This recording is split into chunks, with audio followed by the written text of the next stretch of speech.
नमस्कार दोस्तों, इस वीडियो में हम बात करने वाले हैं गर्दन के एक्सरे के बारे में, यानी कि नेक एक्सरे के बारे में। दोस्तों ये क्या होता है? तो गले के एक्सरे को सर्वाइकल स्पाइन एक्सरे भी कहा जाता है और यह एक नैदानिक तरीका है जिसकी मदद से गर्दन की 7 सर्वाइकल कशेरुकाएँ जो होती है, जिन्हें कि हम सर्वाइकल वर्टिब्रे भी कहते हैं, थोरासिक स्पाइन जो कि सर्वाइकल के नीचे और स्पाइनल कॉर्ड के ऊपर वाला हिस्सा होता है उसका पहला वाला वर्टिब्रा, और डिस्क स्पेस यानी कि प्रत्येक कशेरुका के बीच वाली जो जगह होती है जिसे कि हम डिस्क स्पेस कहते हैं, इन सारी चीज़ों की जांच की जाती है।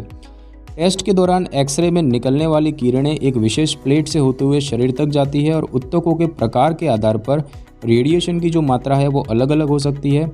हड्डियाँ जो है वो रेडिएशन को बहुत कम मात्रा में पास करती है और यही कारण है कि एक्सरे फिल्म में यह सफ़ेद दिखाई देती है, जबकि खून, त्वचा, वसा और मांसपेशियों जैसे नरम ऊतक जो है वो गहरे भूरे रंग के दिखते हैं, क्योंकि उनके माध्यम से रेडिएशन ज़्यादा मात्रा में पास होता है। उदाहरण के लिए यदि हड्डी टूटी है तो ऐसे में सफ़ेद दिखने वाली हड्डी में गहरे रंग की रेखा देखी जा सकती है। तो गर्दन का एक्सरे कौन नहीं करा सकता? तो गर्दन का एक्सरे गर्भवती महिलाओं को नहीं कराना चाहिए, क्योंकि इस टेस्ट में रेडिएशन का इस्तेमाल होता है जो कि गर्भ में पल रहे बच्चे में जन्म दोष का कारण बन सकता है। अब बात करते हैं गर्दन का एक्सरे क्यों किया जाता है। तो ये जो है कुछ स्थितियों का पता लगाने के लिए किया जाता है, जैसे कि गर्दन की चोट के कारण ग्रीवा कशेरुकाओं को हुए नुकसान की जांच के लिए, यदि कशेरुक अव्यवस्थित है तो इसकी जांच के लिए, ट्यूमर या फिर इन्फेक्शन के निदान के लिए, गर्दन में सूजन या अन्य समस्या के कारण वायु मार्ग में आई किसी रुकावट या बाधा की जांच के लिए, और गर्दन की सर्जरी से पहले और बाद में रोगी की स्थिति का आकलन करने के लिए।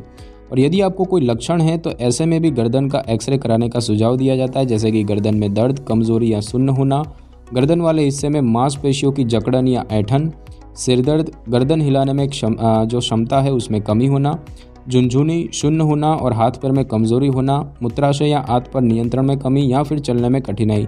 ऐसी स्थितियों में भी आपको गर्दन का एक्सरे कराने का सुझाव दिया जा सकता है। दोस्तों बात करते हैं गर्दन का एक्सरे करने से पहले क्या तैयारियां की जाती है। तो टेस्ट से पहले धातु से बनी वस्तुओं व आभूषणों को निकाल दें। यदि आपने कभी गर्दन, जबड़े या मुंह में मेडिकल डिवाइस इम्प्लांट कराई हो तो टेस्ट से पहले डॉक्टर से परामर्श करें। और यदि आप गर्भवती है या हाल ही में बैरियम एक्सरे कराया है तो डॉक्टर को इस बारे में पहले से बताएं। गर्दन की चोट के मामले में गर्दन की मूवमेंट को सीमित करने के लिए विशेष कॉलर या ब्रेस दे सकते हैं।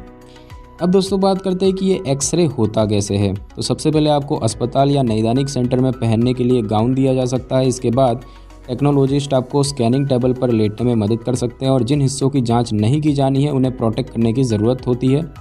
टेक्नोलॉजिस्ट एक विशेष स्थान पर खड़े होंगे और छवियों यानी कि फ़ोटो को कैप्चर करते समय आपको कुछ सेकंड के लिए अपनी सांस रोकने के लिए कह सकते हैं। एक बार फ़ोटो लेने वाली प्रक्रिया पूरी होने के बाद टेक्नोलॉजिस्ट फ़ोटो की स्पष्टता की जाँच कर सकते हैं। यदि किसी वजह से फ़ोटो धुंधली है तो टेस्ट फिर से करने की ज़रूरत होती है और इस प्रक्रिया में आमतौर पर 15 मिनट से कम का समय लगता है। गर्दन का एक्सरे करवाने पर कैसा महसूस होगा? तो इस टेस्ट में दर्द नहीं होता है। हालांकि टेस्ट से पहले कुछ लोग असहज महसूस कर सकते हैं, खासकर जिन्हें गर्दन में चोट की समस्या है, क्योंकि जिस कमरे में टेस्ट किया जाना है वहाँ एयर कंडीशनिंग के कारण आपको ठंड लग सकती है।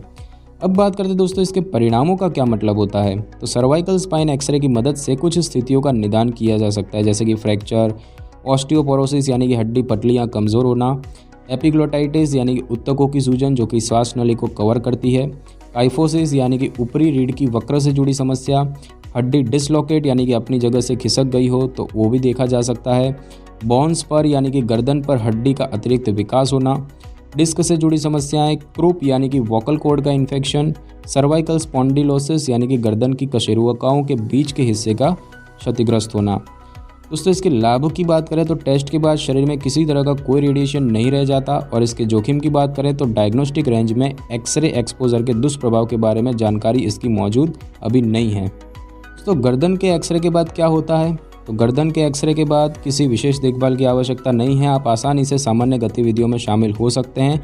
और बात करें कि गर्दन के एक्सरे के साथ और कौन से टेस्ट किए जा सकते हैं, तो गर्दन के एक्सरे के साथ किए जाने वाले अन्य टेस्ट में है माइलोग्राफी, कंप्यूटर टोमोग्राफी स्कैन, MRI और बोन स्कैन। ध्यान रहे कि इन टेस्ट के परिणाम रोगी के लक्षणों के साथ चिकित्सकीय यानी कि मेडिकल रूप से सहसंबद्ध होने चाहिए। यहाँ दी गई जानकारी पूरी तरह से शैक्षिक दृष्टिकोण से दी गई है या किसी भी डॉक्टर द्वारा दी गई मेडिकल सलाह का विकल्प नहीं है। तो दोस्तों इस वीडियो में बस इतना ही। अगर आपको ये वीडियो अच्छी लगी हो तो वीडियो को लाइक और शेयर करें और कमेंट करना बिल्कुल भी ना भूलें। और अगर आप हमारे चैनल पर नए हैं तो चैनल को कर ले सब्सक्राइब और बेल आइकन के बटन को कर ले क्लिक, ताकि मेरी नई वीडियो की नोटिफिकेशन सबसे पहले आपको मिल सके। Thanks for your time.